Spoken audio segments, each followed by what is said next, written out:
Hey, it's Rodney again from utrainu.com. So the next exercise in our quick and easy warm-up is going to be a upper back or thoracic spine extension.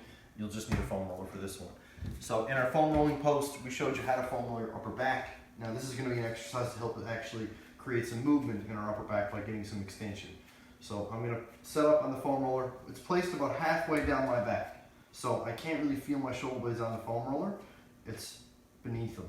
Okay, so from here I'm going to place my hands behind my head with my elbows in.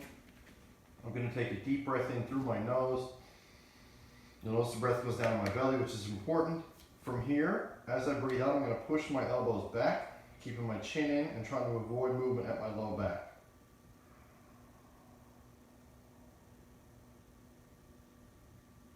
I don't want to do this. I want to do this.